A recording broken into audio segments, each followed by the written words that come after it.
Amateur Traveler is in its 20th year now, but can you imagine if I had people on the show who had never been to the destination but had just read about it or seen a movie about it? That wouldn't make any sense at all, and you wouldn't listen. We all know how important it is to receive advice from people who know a destination to get the most authentic local experience. And a great option for experiencing this is Explore Worldwide and their authentic small group adventures, led by local tour leaders, perfect for solo travelers who want to meet like minded people with a desire for adventure. I'm often an independent traveler, but two of my last three trips were with small group tours because they organize everything and it's a lot easier. If you want to recreate the tour I did to Malta, they have a Malta and Gozo Discovery Tour. I'm intrigued by one of their tours called A Taste of Sicily. The company again is Explore Worldwide, and visit exploreworldwide.com to learn more. And thanks to Explore Worldwide for sponsoring this episode of Amateur Traveler. The nights are long, the days are short, and the weather is chilly to downright cold, depending on where you are. It's a good time to slip into a Quince iconic Mongolian cashmere sweaters, which start at only $50. You can treat yourself to everyday luxury at an affordable price with Quince. If you really want to dive into luxury, you can check out their leather handbags, washable silk shirts, and European linen sheet sets. Whatever you're looking for at Quince, all the prices are 50 to 80% less than similar brands, and they do that by partnering directly with top factories and cutting out the middleman. They only work with factories that use safe, ethical, and responsible manufacturing processes. And of course, they use premium fabrics and finishes for that luxury feel in every piece. But you've already heard me rave about my Quince travel pants.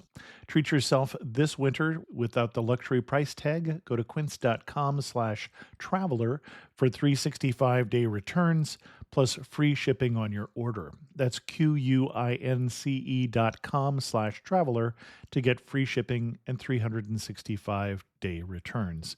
Quince.com/traveler. And thanks to Quince for sponsoring this episode of Amateur Traveler.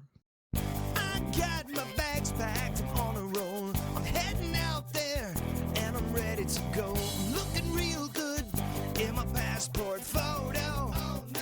Amateur Traveler, episode 233. Today, the Amateur Traveler talks about temples, stinky tofu, and big Buddhas as we go to Hong Kong.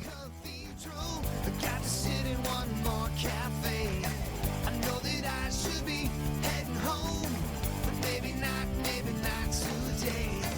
Welcome to the Amateur Traveler. I'm your host, Chris Christensen.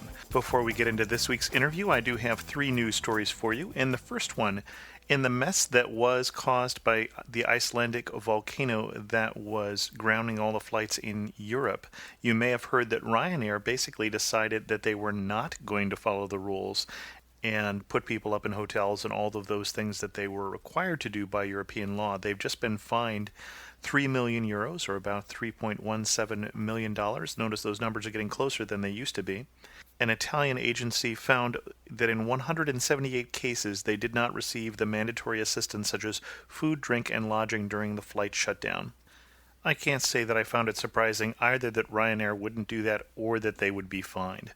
But in a story that is surprising, if you go to Australia, you might want to be careful what you have on your laptop. Apparently, Australian customs officials have been given new powers to search incoming travelers' laptops and mobile phones for pornography.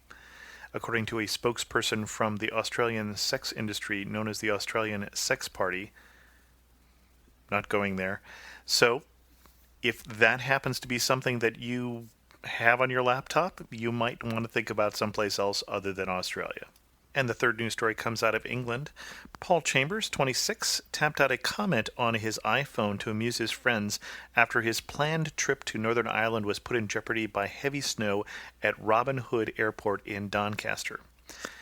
Blankety blank, Robin Hood Airport is closed, he tweeted to his 600 followers. You've got a week off to get your blankety blank together, otherwise I'm blowing the airport sky high. So, the obvious thing that happened with this story is that he was arrested and convicted of making a bomb threat. And of course, the best part of the story, there's a Robin Hood Airport in the UK. For links to all three stories, check out the show notes at amateurtraveler.com. This week's episode is again sponsored by Audible, where you can get a free book by going to amateurtraveler.com/free book, which will sign you up for an Audible subscription. I have an Audible subscription, and I do enjoy listening to audiobooks. And the book that I'm listening to right now is The Audacity of Hope by President Obama. Even if you're not a Democrat, I think actually this is a book that I would recommend because, in my opinion, it's a relatively even-handed view of politics and some of the failings of both the left and the right in the U.S. But whether you want to get Obama's book or something by Ann Coulter, you can get that at amateurtraveler.com/free book. I'd like to welcome to the show Melody from Saratoga, California, currently from Hong Kong. Melody, welcome to the show. Oh, thank you. And I should point out, Melody is actually somebody I have known her whole life, since she was a young baby. And it's not so much that she's my other daughter as we were her spare parents until she turned 18. If her parents had died, we would have raised her. So relatively close. And Melody, you went to Hong Kong to study this year. Yes, I did. Why Hong Kong, first of all? What drew you there? I considered Hong Kong because it was somewhere I wasn't very familiar with, believe it or not. I chose it because I wanted to challenge myself to figure out my limits, to see if I could do someplace on the other side of the world and someplace that the English is the second language. And so I did. I challenged myself. And it's not my understanding that you had studied Chinese, Mandarin, or Cantonese, Cantonese being more common there, in college already. You went knowing just English. I did not know any Cantonese or Chinese or even what the characters looked like before coming here. And I had to clarify that because by the time we got there, you got there in January and we got there a month or month and a half later, you actually were doing pretty well in Cantonese, so I really wasn't sure. I really didn't know the answer to that question. So we had a chance to go visit Melody while she was there, and Melody was our tour guide, and so now she gets a chance to be your tour guide as well. So Melody, if someone comes like us and visits you for a week in Hong Kong, what do you do? What do you recommend for them to do in Hong Kong? Well, let's see. I had a whole list for you guys when we were coming out, and a lot of the things are something that are day trips, especially the outlying islands. Mm-hmm. You get a chance to go see them, but because I've had several months here, I've taken day trips with other exchange students, and we went to Po Toi, which is the furthest island south. I did that last week, and that was amazing. You take the MTR to Central, and then you take a bus to Stanley, and then you take a ferry from Stanley to this little tiny island, and we went hiking, and it was amazing. And just a little context for some people, the MTR is the subway system. Very modern, very new, very cheap, very fast, very efficient. Really was impressed with the MTR, I'd have to say. And it had free Wi-Fi everywhere we went. Well, I guess not free. It had Wi-Fi everywhere we went. It was free because I had a Boingo account. And then you mentioned islands. Hong Kong has how many islands total? Oh, I don't know. It's got so many. It really has. There are islands that are north. There are islands that are south. If you consider Lantau Island to be a separate island, even though you can get there by car or MTR. I would, yeah. So I would say there's at least 20 islands, 20 main islands. I think there's 20 main islands and probably another 80 other little islands. So you got the main Exactly. island of Hong Kong, and then north of that you've got Kowloon, which is technically mainland. It's connected to mainland China. And then further north of that you have New Territories, which again is mainland connected to mainland China. Right, but there's also ocean that gets into the area up there. So you have Grass Island, which is very, very famous. I've been there as well. Okay. And sorry, I just interrupted your train of thought there. So you were heading down to one of the islands. Oh, yes. I was heading down to one of the islands. It's a huge day trip, but it was worth it. It's probably something that you would do if you're here for a month. Otherwise, that's something you don't need to do to head out to Po Toi. And what was on Po Toi, as long as we're going to that island?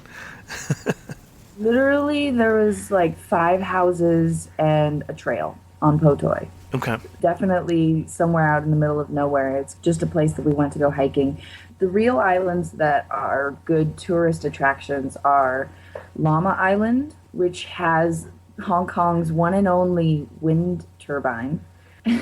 and Cheung Chau Island, which is known for its bun festival in May, It's actually. Bun Festival? Yes, Okay. bao. I don't know if you know what bao is. Sure. Those buns with the meat inside. There's an international festival that's celebrated primarily on Cheung Chau Island where they build these huge posts and they have bao on them. And traditionally, they were supposed to get to the very top, but they don't do that after there were a couple accidents anymore. And when you say accidents, I recall this from the History Museum that you're talking literally about 20, 30 feet of buns piled up, and they fell over and actually killed people. Yes, there were fatalities because of, well, the tradition was you wanted to get the lucky ones from the top. Oh, so they were climbing the bun tower. They would climb the bun tower, yeah. And then they weren't sturdy enough, so they ended up falling on people. And so they don't do that anymore, but I think they still put up the bun towers for aesthetics. Okay. And what else would you bring people to do? What else? There's always the traditional peak, taking the tram up to the peak. If you come to Hong Kong, you need to do that. And what is the peak? The peak is the highest point in Hong Kong. It's on Hong Kong Island. Take the MTR to get to Central, and then you follow the pink and blue signs, the tourist signs. I love those. They're very helpful. And then you take the tram. It's along the side of the hill. It's very steep at points. However, it's got an amazing view, and you should do it at some point. The peak is pretty much a shopping center at the very top of a mountain, and you can see the entire layout of Hong Kong from this viewpoint. It's pretty impressive. Whether you go at daytime or nighttime, it's very impressive. The only thing is you want to make sure you go on a very clear day, and that's difficult to come by in Hong Kong. Now, you mentioned the tram, and the tram is actually what opened up so that many people started living on the peak when it was built back in the 1800s, is steep at times. I love the understatement here. So the tram is at about 45-degree angle at times, and people aren't just sitting in seats, but some people are standing up. And my wife Joan was one of those who did not realize, as she was standing in the aisle, that suddenly she was going to be clinging for dear life. Yeah. She didn't actually enjoy that experience of standing up as she drove up to the peak because she didn't know what to expect. So there were places in the floor where you could get a footing so that you didn't fall on everybody else, but steep at times, yes, indeed. Yeah, the thing is, I wish I could have warned Joan about that. I feel really bad about that because when I went up, I went at night and it wasn't as crowded. There weren't as many people. So no one was standing when I went up. I didn't realize that it stopped either. It didn't stop when I originally went up because I went at night and no one was at the bus stops that it makes stops at. So yes, there are different. You definitely get your pros and cons out of everything. But we had a nice meal when we went up there too. We stopped at Deli France, which is a very popular, relatively cheap chain restaurant in Hong Kong. They're pretty good. Okay. Another place that would be a must-see when you go to Hong Kong is the Big Buddha. And I remember taking you guys on the cable car, which is actually a gondola, and they call it a cable car. It's not on the ground, it's up in the sky. Again, it's another thing that you need to do when it's clear. It's difficult to enjoy being up in a gondola when it's muggy outside, again, which is hard to come by in Hong Kong. We could see the airport, we could see the ocean. It was just an amazing view from that gondola. When you arrive at your destination at the top of Lantau Island, you can see this huge sitting Buddha off in the distance, and you're like, oh, wow, we get to go there. And then you walk 268 steps to reach this Buddha, and there's a famous tradition of having a vegetarian meal when you go up there. We didn't get the chance to do that, but it's a good restaurant, and if you buy your meal ticket, you get to go into the museum for free. Otherwise, you have to pay to get into the museum, but there's only a couple things in that museum. That's something you don't necessarily need to do if you're saving money.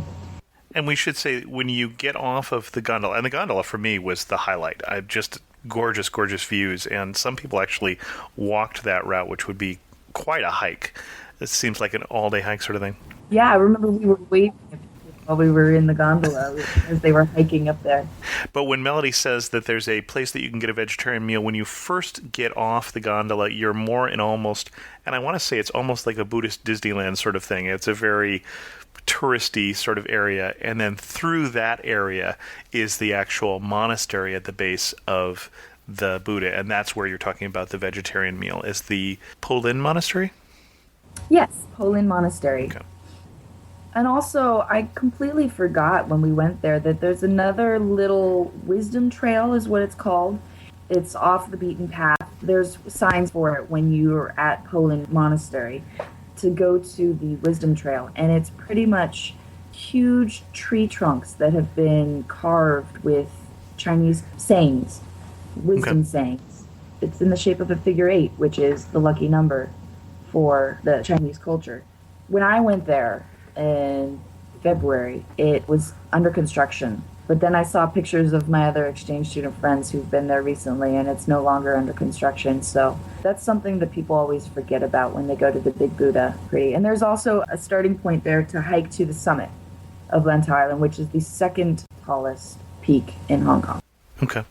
And it was an interesting experience going to the monastery because it's this mixture of very, very touristy and everybody with their cameras out and getting pictures of the Buddha, and then some people who are very, very devout, literally walking up, bowing every fifth step as they go up, or walking on their knees or whatever. So it was this odd combination. Most people tourists, and then a few people who were very devout Buddhist who had a very different experience as they were going there. So it felt a little weird. It felt a little voyeuristic in some ways. I don't know if that's the right term for it. I would say that's pretty much what you would expect in Hong Kong in general. You've got those tourists, you've got the Westerners who are walking around, and then you have the locals. It's an interesting mix, but it worked. Okay. Let's talk markets, because you can't talk about Hong Kong without talking about the various different markets.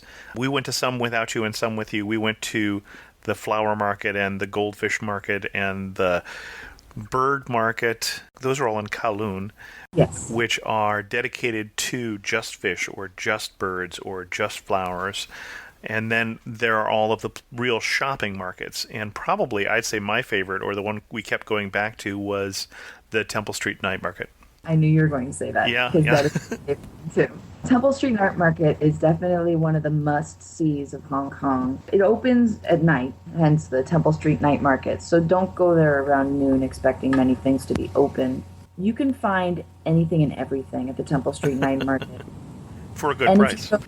Yes, for a very good price. You can also barter. Usually what I do is I ask what the price is of something, and then I cut it in half. And I say, well, can you take it for this? And then they laugh at you. But if you keep a straight face, they will generally get very close to that second price that you offered. It's really fun to do it in Cantonese, too. And if you go a little bit north of the Temple Street Night Market, there's a Jade Market, which is an enclosed one-level market where people come to sell jade. And I bought these beautiful turtle earrings there, and I love them. And that's another place where you can barter. Again, you said that there's the flower market, the fish market. There's a market for everything in Hong Kong, and usually if you go to that one specific place, you'll find a whole bunch of that one specific thing.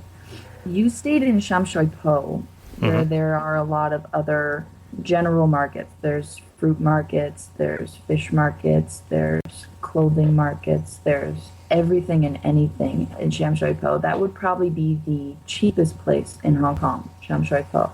If you walk around there, that's probably where you'll find the best prices market-wise. There's also the computer center in Sham Shui Po, where people enjoy their electronics. I actually had to take my computer there to have it fixed, and it was a relatively cheap fix for what they needed to do. Now, Kowloon, that whole area there being shorter than Hong Kong Island, where a lot of the business district is, a little older, a little more Chinese and less English up where we were in Sham Shui Po. You want to hear it in Cantonese? Yes, please. Sam Sui Po. There you go. And I'd have to say, we had a very nice hotel up there, but it isn't for somebody who isn't comfortable, for instance, at night getting out the subway and walking through the night market and through these kind of dark and a little dingy neighborhoods. And I'd say Kowloon is a little gritty. I Yes. loved it. I thought it was a really fun place, but I was really interested that even in some of the main drags that you look up above the first story, and the buildings are kind of dingy. And it's kind of surprising to me. And then the first floor is just this riot of colors and characters and all these sorts of things. So that's a little different from what I'm used to in Western cities, especially cities that were built, say, in the late 1800s, early 1900s, with real interesting architectural details. But Again, that's where I would like to say that Hong Kong is a mix of everything. And mhm. that's why you can go down to Central and you've got these huge HSBC, China Bank, beautiful buildings. And then you go up to Kowloon and you've got these apartments that have been there for 50 years and they're starting to fall apart. But the thing is, Hong Kong is also very safe. So even though it feels Hmm. like it's really dangerous when you're walking around there at night, it's really actually very safe. And there haven't been that many stories of kidnapping or mugging or any. There haven't been any of those.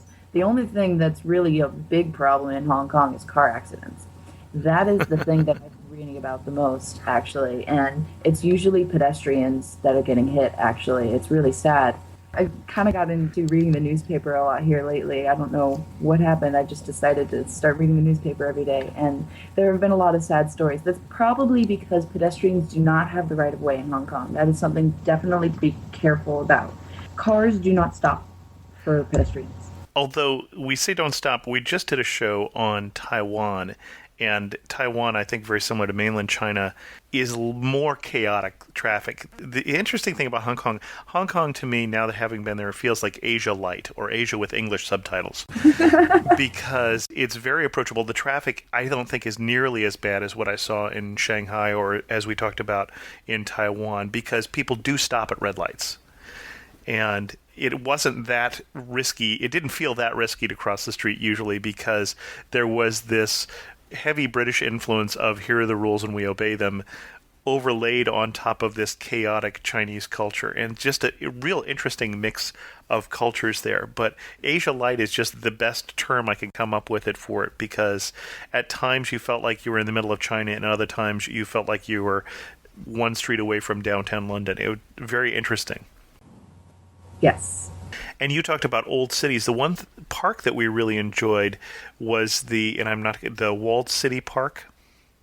Kowloon Walled City Park. Yes, I was just there the other day showing another exchange student who hasn't been there before. Oh, I love that. I love that park. And it's a wonderful park, but there's a great historical aspect of that where this used to be probably the worst slums and the most crime-infested slums in Hong Kong that was torn down to make this park. They left some presentations of what life was like in there, both audio, video presentations, as well as models and a 3D cutaway model and things.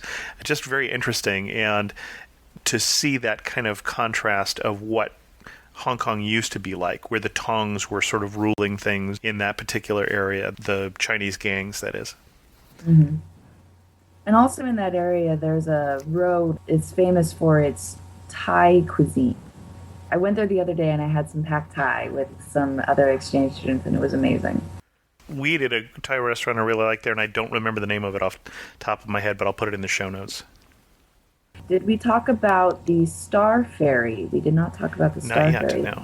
It's also something that is very enjoyable and very cheap. It's pretty much a form of transportation, but it's enjoyable at the same time. And that's the ferry that goes between Kowloon and Hong Kong Island, and a great view of the city from there, especially even as you do that crossing at night. And you say cheap, what was it? The top deck of the ferry is 65 cents or something ridiculous like that? Yeah, I think it's 4 Hong Kong dollars, which is about 65 cents. That's not even that much, is it? No. I had it twice as expensive then. That was very enjoyable. The other thing we should say in terms of getting around, and Melody met us actually at the airport, and we immediately picked up our octopus card. And Yes. that is a real good secret. You can take in the subway or the buses or even the Star Ferry and use your octopus card. You can even buy things to eat at the local 7-Elevens or all of the shops within the subway stations, the MTR stations, all using this debit card, and it just makes it a very easy system to get around. Especially when you get into the change of things. 7-Eleven primarily uses it because they have $7.60, and you don't want to carry around all that change, and so they are on the octopus cards that make it easier. And then you had mentioned the Big Buddha. The other monastery we went to, and actually, I don't know if you had gone to this one yet, was up in the New Territories. I have been to the 10,000 Buddhas. The Temple of the 10,000 Buddhas. And that I definitely would recommend that people go up to. It takes a little longer to get up there. It's how would you describe it? I would describe it as almost a cemetery feeling, because it's a monastery. There are people who are buried there. Not buried, but their remains ashes, are... right. But as you get up there, you feel like you're being watched, because you have all these statues that are right on the sidewalk, and they're painted gold, and they're all like the different faces of Buddha, pretty much. Each one is unique, which is why I love walking up there, because it's not repetitious. It's more like, oh, look at this one. Oh, this one's interesting. Oh, look at this one. And some of them are very unique. Oh, very unique. Like, here's one that instead of eyes has little small hands coming out of his eyes. And, here's one that looks like Mr. Fantastic from the Fantastic Four, because he seems to have the ability to stretch. I don't know what the religious significance of that was, but very interesting statues as you go up to the 10,000 Buddhas. And then in the actual temple, there are 10,000 little Buddhas, as well as the embalmed remains of the person who built the temple there. Yes. They're still making those Buddhas. Mm-hmm. So you get up to the first main level of the monastery, you see where they're making more of the golden life-size, very creative Buddhas. But you can continue on even more for more of the monastery and a waterfall at the very top with another angelic-looking Buddha. Some tour guides will tell you to get off at the Tai Wai stop, but I would suggest that you get off at the Sha Tin stop on the light blue line of the NCR, the East Rail line. Yeah, we had a book that actually got us off one station early, and it's the Sha Tin Temple, so that is the right stop to get at, and our guide was just wrong. The other thing I think of, we talked about transportation, we talked about the Star Ferry and the MTR, but we didn't talk about the escalator. The escalators to the mid-levels at Central? Mm-hmm. Okay, so the first time that I went there, I had no idea where they were. I was here for 2 days, and someone was having a party in Soho, and they said, okay, take the escalators. And we're like, how do we get there? The thing about the escalators is they don't start directly from the MTR station. You have to walk a little ways outside to get to them, and there's multiple ways to get there. One of the fastest ways is to go through IFC Mall, and then to stay on the second level and take bridges, and it'll take you to mid-level escalators. And again, there's pink and blue signs all over Hong Kong directing you to tourist stops. I find those very useful, except a couple times they're wrong, so take it with a grain of salt. One time they told us the pier was in the exact opposite direction of where the pier really was, but that's okay. The escalators, they're a line of a whole bunch of different escalators. It's not one huge escalator. It's a whole bunch of different escalators where you can get off whenever you want and stop at either a restaurant or a bar, or there's a whole bunch of different shops that are really clustered by the row of escalators. And it's fun to go just ride the escalators and just look at all of the shops and things that are available. And then at the very top is mid-levels, and that's where a lot of people live. So people actually use the escalators as a form of transportation. The thing about the escalators is they only go up. So however high that you go up, you need to remember that you need to walk down the stairs to get back to the MTR station.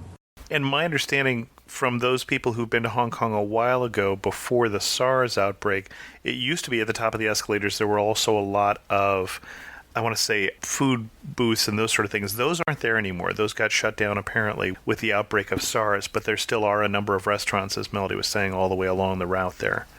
Hmm. Yes. And it is also a westernized feel, the mid-level escalators. And then as long as we're talking about mid-levels, nightlife. There are many things to do in Hong Kong during night, especially in Long Kwai Fong, which is in central, or Wan Chai, which is 1 or 2 stops away from central on the island line, the dark blue line. The amazing thing about Hong Kong, especially for ladies, is that they have many places that give ladies free drinks on Wednesday or Thursday night, depending on what night they choose. So a lot of the exchange students here choose Wednesday night as our going out night. And unfortunately for the guys, they still have to pay to get in, but the women usually get in for free. So that's usually okay. In Long Kwai Fong, that's usually where most of the people go. There are a lot of popular places. My favorite place is the Cavern. They have live bands. They will interchange between live bands and just a DJ. It's just a whole bunch of dancing. There's places to sit. It's a bar. It's a club bar kind of place. It's really enjoyable.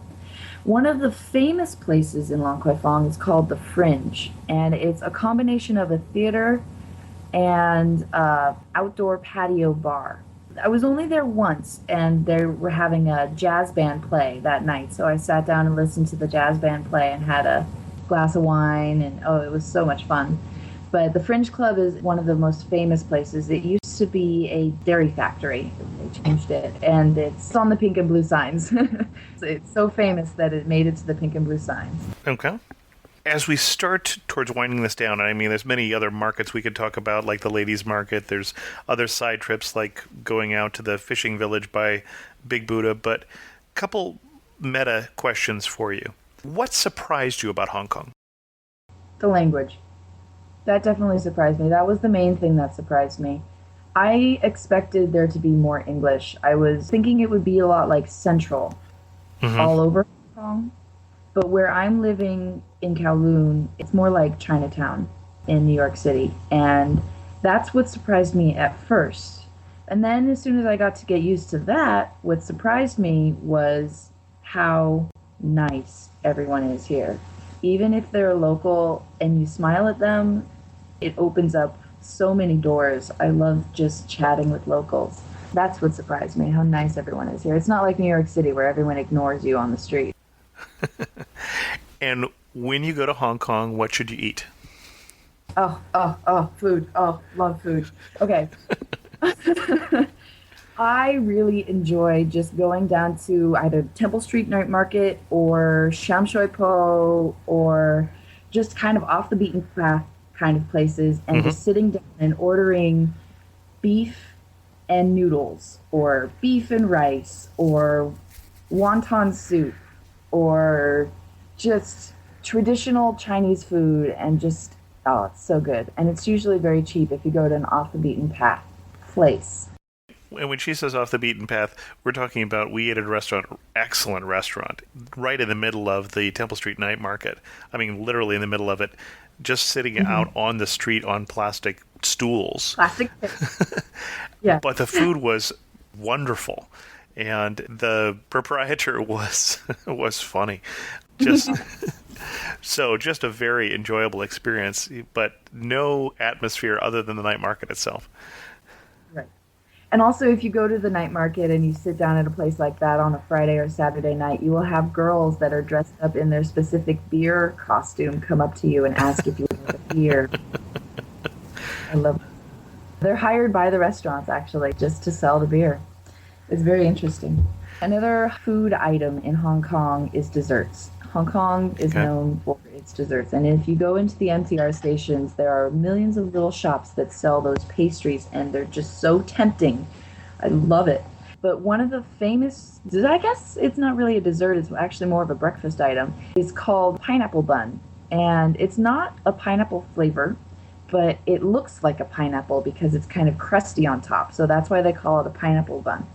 And sometimes, if you ask for it, they will put a stick of butter inside. They can serve it to you hot or cold with the butter inside, but I prefer it hot, so I usually try to ask for it hot. That's a famous Hong Kong thing. They also sell egg tarts. And tell us how to order that in Chinese.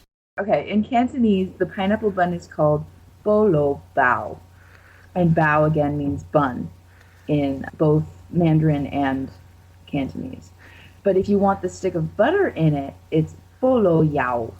I don't know what it means, but it just means pineapple something, and it means put butter in it. One of our friends who was traveling with us, that was the only Chinese he learned the whole time there, but he loved saying it because of the big smiles he got from the locals as he was ordering his bolo yao. Bolo yao. Yes, that's the only word that he remembered that I taught him. So when you were in Sham Shui Po, again, they don't speak very much English in Sham Shui Po. Again, one of the things that surprised me about Hong Kong.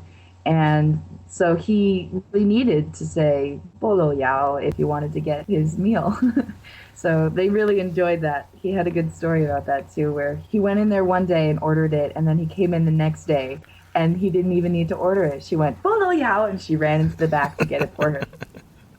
Oh, that was such a good story. Another famous Hong Kong treat is the egg tart. There's two different styles. There's one with brown sugar on top that has been baked a little bit more. That's more of a Macau style, actually. And then the ones that are just plain yellow, those are the Hong Kong style. And Macau, by the way, a good day trip, but I don't think we're going to get into that in this show.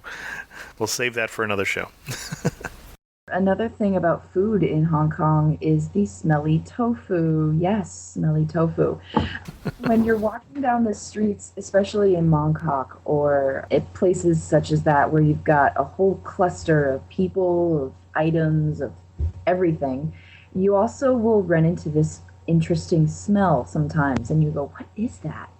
It's actually food. They have these places that sell anything and everything. They've got meats and tofu and waffles. They have these egg-shaped waffles that are amazing. They also have traditional waffles where they will fold them in half and put peanut butter and sugar inside. I love those. But these little marketplaces, they sell smelly tofu, and if you're interested in it, I would suggest trying the smelly item. They also sell fish balls, which are not the smelly item, but they're really good. And everything is just fried, and it's really bad for you, but it's so good. What's the best day you've had in Hong Kong? The best day that I've had in Hong Kong, I actually would say it's been that Po Toi trip. Out to hike on the island with 5 houses. Yes, the island with 5 houses. It's very interesting how some parts of Hong Kong are very, very, very densely populated, and then other parts, especially out towards the New Territories or some of the islands, are just more wilderness. Yeah. There was only 2 or 3 ferries back and forth in one day to this little island. So we tried to make the 11 o'clock one, but we didn't quite make it, so we were stranded in Stanley. Oh, no. No, Stanley is not a place that you get stranded. Stanley is an amazing atmosphere. I really enjoy Stanley. It reminds me a lot of like a California beach town. Mm-hmm. It's very touristy, and so you will get the Stanley Market where you can buy anything and everything again, and then you can walk along the side of the water and look at all the people sitting enjoying their beers, looking out on the water, and then you can walk a little ways to Stanley Main Beach, which is a beach, and it's, again, a touristy spot because locals in Hong Kong don't really go to the beach to hang out. It's more of a tourist attraction. But there's also Repulse Bay, which is very famous as a beach, and those are all on the southern end of Hong Kong Island. I have not been to Repulse Bay yet. I hope to get there within the next week. I'm only here for 1 more week. I'm hoping to spend a day there laying on the beach. And Stanley Market is where I was buying my silk ties for like $1.25 US or something like that. They're silk ties, that's right. Those skinny ties that you can't find. That's right. Okay. The most memorable person you've met? My roommate. Definitely my roommate. She started off really, really shy. I expected that because she's from Shanghai. She's from mainland China. She was really excited to meet me. That's part of the thing that really drove me to really create a friendship with her. that she just was so excited that I was here. She had another roommate last semester who was also an exchange student, but she was also from mainland, so she didn't really get a chance to meet an American. And I've created this really nice friendship with her. And I take her out to Lantau and we go hiking together and she hangs out with the exchange students and I'll go hang out with her friends. And it's just a great friendship that we've created. And I'm definitely going to keep in touch with her. And if she ever comes to America, I told her she has somewhere to stay. Wherever I am in America, she can stay with me. We talked about Hong Kong being a mixture of very foreign and very familiar. When have you felt closest to home and when have you felt furthest from home? We celebrated Cinco de Mayo yesterday, and we went to a tequila place, and that's where I felt closest to home, believe it or not.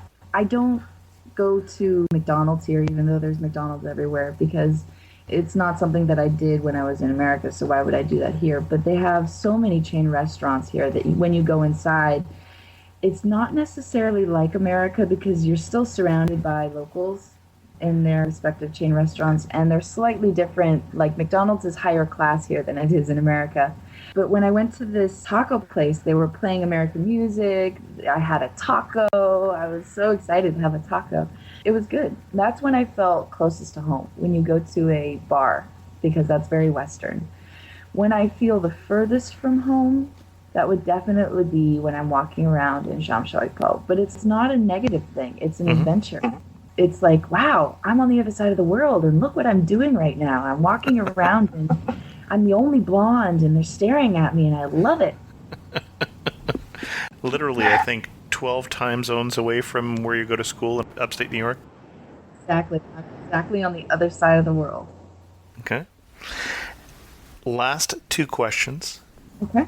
Finish this sentence for me. You really know you're in Hong Kong when what? You really know you're in Hong Kong when you can speak Cantonese. Okay. That is something that I guess I could say I'm proud of myself for doing that because language is not easy for me, especially when it's Chinese. And I took a class here through Syracuse because there's a different program here that I'm not part of, but Syracuse is still here. And I took a class and I learned just how to get around Cantonese. It's really helped me to get more comfortable here. When I first got here, I was not comfortable. And like I said, I chose this place because I wanted to challenge myself. When I got here, I was very out of my element. But taking this class and meeting the locals and just surrounding myself with Cantonese culture has really made me feel like Hong Kong is home. Okay. If you had to summarize Hong Kong in 3 words, what 3 words would you use? Charismatic. Exuberant. Okay. No, okay. And happy. I don't know. The happy is just whenever I meet someone new and I say hello, I get a huge smile and a welcome. Everyone is so happy in Hong Kong. Excellent. We didn't get much into the history of Hong Kong, which I normally would get into. I would recommend if you go to Hong Kong, check out the History Museum and learn how the British ended up for quite a period of time with this little piece of China that they won by being drug runners, basically, which is a whole interesting story. But Melody, thanks so much for coming on The Amateur Traveler and telling us somewhat about Hong Kong. Thank you very much. I have one internet resource for you today, and this one is not a free resource. This is Boingo.com, and Boingo is a service you can use to access internet around the world. And I mentioned Boingo because it came up in the show because I was using Boingo to access the internet from the MTR stations in Hong Kong. Now, I have a strange deal with Boingo that I want to make you aware of, which is that I have a free account and then I send them pictures of Boingo hotspots around the world. So you're probably not going to get that deal, so you'll actually have to pay for it. But Boingo.com. This is already a longer show, so I'm not going to do a lot of community news this week. But I did just get a letter from Addie that I wanted to comment on. Addie said, I am interested in becoming a contributing writer. I am traveling extensively among Southeast Asian tropical destinations and therefore have a lot of insights about the region which may be valuable to your readers. And kindly inform me if is it at all possible and any sort of guidance to ensure my postings fits your overall objective. And I'm certainly interested in having people contribute articles to the blog. That is something I'm very interested in, or even videos that we would post up on the blog. Probably not in the video feed, although I could be flexible on that. But what I'm looking for is things that aren't just a travel journal. They don't just tell me, I went here, I did this, I went here, I did this, I went here, I did this. But instead have an overall point that you're trying to get across. Kind of one point per article. You don't have to cover everything you saw about a destination in a single blog post, but instead more thematic in terms of what you're trying to get across. And I also get people who submit articles where they're just trying to get links for other sites and it looked like they were cut and pasted from Wikipedia and they are dull and lifeless and look like no one has actually been to the destination. That is not what I'm looking for either. But if you think you have something to say on the Amateur Traveler, I am certainly interested. And I'm also interested to know from people what they think could make it more interesting for them to write for the Amateur Traveler. You would, of course, be writing under your own byline and you would retain rights to whatever you write to use it elsewhere, but you would be granting me by submitting it the right to put it at the Amateur Traveler. So I hope to hear from some of you. And I should say you don't have to have traveled to faraway places to write for the Amateur Traveler. I'm also interested in domestic destinations. If you had a problem where you downloaded a show last week that was supposed to be an iTunes enhanced show that did not have pictures, chapters, and links, try downloading again. There was a problem with my hosting provider, but that has been all straightened out so far as I know. You heard at the beginning of the show, I said this show was sponsored by Audible and talked about getting a free book. Well, I heard from Doug, and Doug wasn't so thrilled with that offer, so I do want to talk about it. Says, I'm a huge fan of your podcast and of This Week in Travel. Funny enough, I first encountered your name/reputation while doing some research for a faith-based story. I work in magazine publishing in Canada. Just a query, I'm just a little uncomfortable if I'm interpreting the free audiobook offer correctly with the stipulation that one must give a credit card number and then notify if I don't wish to continue. Am I to understand that the default is that I'll be billed if I don't make a point of canceling? And this is an important thing to understand. What you're doing is you are signing up for an Audible account, as I said earlier in this episode, and then if you cancel it before, I think it's 14 days shows up, you can keep the free book, you don't have to keep the account, or you can continue to get the account. And I've selected Audible as an advertiser because I do like their accounts and I do like their service. But Doug's point is real clear that yes, you do have to give them a credit card, and yes, you do have to cancel if you just want the free book and you don't want to stay subscribed. Obviously, they want you to stay subscribed, and I recommend it. So, but I did want to clarify that. And as long as I've clarified it, remember, amateurtraveler.com/freebook. Mary from Cyprus just signed up for the Egypt photo tour today. I hope you will also join both Mary and I on that trip, amateurtraveler.com/tours. And Doug did make a sideways reference there to one podcast and a reference to another. Besides the Amateur Traveler, both the audio and video edition, I do two other podcasts, which I don't normally talk about. One is another travel podcast, which is a roundtable discussion about an hour long every week, and that's This Week in Travel at thisweekintravel.com. And the other one is a faith-based podcast called The Bible Study Podcast at thebiblestudypodcast.com. With that, we're going to end this episode because it's darn long and it's getting rather late here. If you have any questions, feel free to leave them as a comment at amateurtraveler.com. Check out, I did do some changes in the site this week. I've merged in the blog in with the regular content. That means if you want to find just the shows, look at the link in the top page for audio podcast or video podcast. Or drop me an email at host@amateurtraveler.com or follow me on Twitter at Chris2X. Also remember the Facebook fan page, facebook.com/amateurtraveler. And as always, thanks so much for listening.